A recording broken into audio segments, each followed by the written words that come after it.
अस्सलाम वालेकुम जी फ्रेंड्स। आज का जो हमारा टॉपिक है वो है कंडीशनल प्रोबेबिलिटी। चूँकि हम लोगों ने एक सीरीज स्टार्ट की हुई है प्रोबेबिलिटी एंड स्टैटिस्टिक्स की। ओके, इस सीरीज में हमने तमाम टॉपिक्स पिछली वीडियोस में बात कर चुके हैं।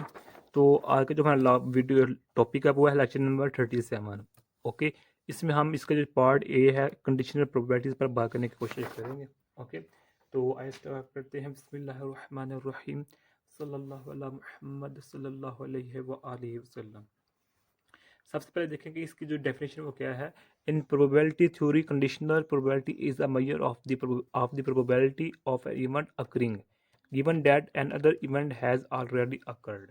इसका मतलब ये क्या है कि ऑलरेडी अकर्ड के इस कंडीशनल प्रोबेबिलिटी में हमारे पास एक पहले ही जो प्रोबेबिलिटी होती है वो गिवन होती है।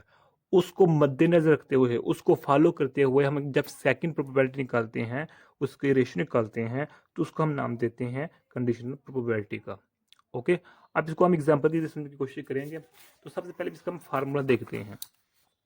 फार्मूला इसका ये है, probability B given A is equal to, ये हमारे पास होता है प्रोबेबिलिटी ए तकाती यानी intersection over probability A, sorry B.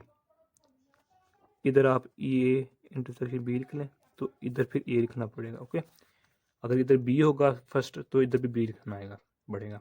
तो यानी कि ये फार्मूला हमारे पास, इस फार्मूले में देखें कि हमारे पास ये ए है, इवेंट ए है, ये इवेंट बी है, और जो ये हमारे पास ये स्ट्रेट लाइन है इसको हम कहते हैं गिवन।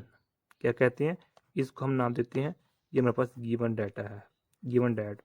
ओके, तो ये हमारे पास क्या है, ये प्रोबेबिलिटी ए इंटरसेक्शन के तकाते है, ये इवेंट बी है, ये प्रोबेबिलिटी ऑफ इवेंट ए है, हो गया।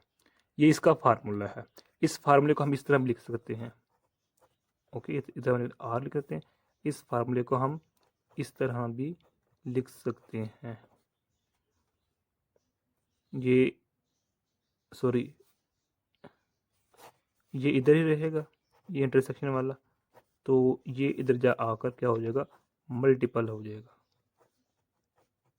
ओके, तो इस फार्मूला को हम इस तरह भी लिख सकते हैं, लेकिन ज़्यादा फार्मूला इस तरह यूज़ होता है ये फार्मूला। तो आप देखा, हम एग्जाम्पल लेते हैं। Find the probability that the number is a 5 given that is odd. अब इसको मैं डिटेल में समझाता हूँ कि एग्जाम्पल क्या है। एग्जाम्पल में बताया गया है कि सपोज करें हमारे पास एक डाई है, डाई अगर लूडो का दाना है। हम ज़्यादातर जानते हैं कि डाई में क्या होती हैं, 6 साइड्स होती हैं।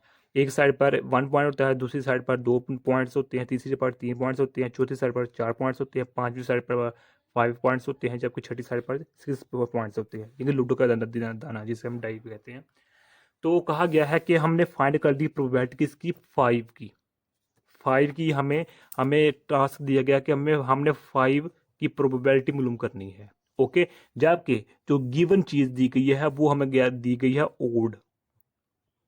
मैंने पहले बताया कि कंडीशनल प्रोबेबिलिटी भी एक चीज हमें ऑलरेडी दी गई होती है, उसको मद्देनजर करते उसको फॉलो करते हुए हमने सेकंड चीज निकालनी होती है। तो ओड, लूडो के दान में 3 चीज इवन ओड होती हैं, 1, 3 और 5। ओके, ये इधर मैं लिख दूंगा। मालूम क्या करना है, 5 डिजिट मालूम करना है, जबकि ओड डिजिट्स हमें दिए गए हैं। अब इधर हम सपोज कर लेते हैं कि जो हमारे पास इवेंट, इसको हम इवेंट ए का नाम दे देते हैं, ये हमारे पास इवेंट ए है, और इसको हम इवेंट बी का नाम दे देते हैं। ओके, यानी कि इवेंट हमारे पास क्या हो गया, ये ए हो गया, इवेंट बी क्या हो गया हमारे पास, ये हो गया। ओके, हो गया। तो अब सिंपल क्या करना है, फार्मूला यूज करें। फार्मूला हमारे पास पहले लिखा हुआ है प्रोबेबिलिटी ये वाला, कि A is equal to probability A intersection B है, तो प्रोबेबिलिटी ए है। ओके, तो इधर देखें, ये हमारे पास होती है कंडीशनल प्रोबेबिलिटी। कंडीशनल प्रोबेबिलिटी ये हमारे पास होती है, ये। ओके, इसको हम प्रोबेबिलिटी ए इवेंट ए, ये इसको हम कहते हैं गिवन, एंड प्रोबेबिलिटी बी होती है। ओके, आप इसको देखें, ये हमारे पास जो प्रोबेबिलिटी ए है ये क्या है हमारे पास।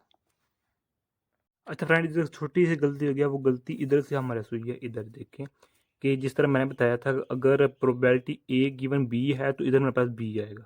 ओके, बी आएगा, और अगर इधर बी होता और इधर ए होता तो मेरे पास इधर फिर ए आना था, प्रोबेबिलिटी ए आना थी। ओके, चूंकि इधर मेरे पास प्रोबेबिलिटी क्या है, ए गिवन बी है, तो इधर मेरे पास बी आएगा।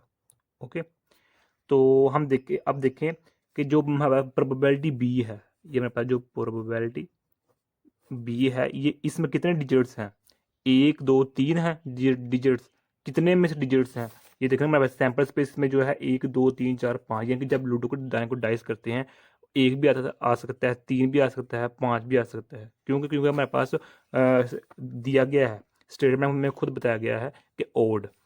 ओके, तो ये हमारे पास 3 डिजिट्स हैं, तो इसको हम इस तरह लिख सकते हैं 3/6, इस तरह लिखते हैं। क्योंकि जो हमारे पास हम जानते हैं कि जो हमारे प्रोबेबिलिटी का फार्मूला किसके इक्वल होता है, प्रोबेबिलिटी होती है number of event and number of total. तो नंबर ऑफ इवेंट क्या है हमारे पास, ये है 3 है, 1 2 3 है, तो नंबर टोटल नंबर कितने मेरे पास 6 हैं, तो ये आ जाएगा। सिमिलरली इसके लिए जो हमारे प्रोबेबिलिटी होगी, चलो उसको हम रहने देते हैं अभी, तो इसका हम लिखते हैं 3/6 लिख देंगे।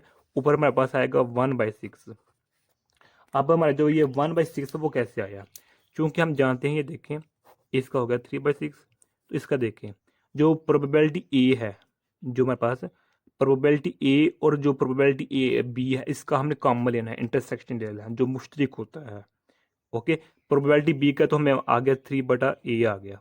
ओके, जबकि प्रोबेबिलिटी ए के हम इसका हम निकाल देते हैं, प्रोबेबिलिटी ए हमारे पास क्या होती है, क्योंकि हमारे पास 5 एक ही है, सैंपल स्पेस में हमारे पास 5 एक डिजिट है, यानी कि लूडो को जितनी मरतबा डाइस करें वो 5 एक मरतबा ही आएगा। यानी कि एक मरतबा डाइस किया तो ये नहीं होगा कि 5 2 मरतबा आए एक मरतबा रोल करने से।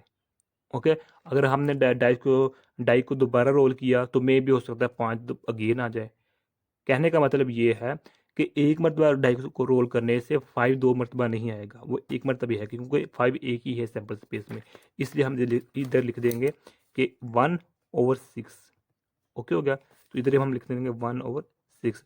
जब इसका हम कॉमन लेंगे तो हमारे पास कॉमन आ जाएगा 1/6 आ जाएगा। तो ये वैसे का वैसे ही है, तो इधर हमने इधर को हम इसको हम सोल्व कर लेते हैं। हमारे पास 6 ऊपर जगह उल्ट हो जाएगा, तो क्या हो जाएगा, कट जाएगा, तो 1/3 आंसर आ जाएगा। ओके, इसी चीज़ को मैंने इधर लिखा हुआ है, आप देख सकते हैं।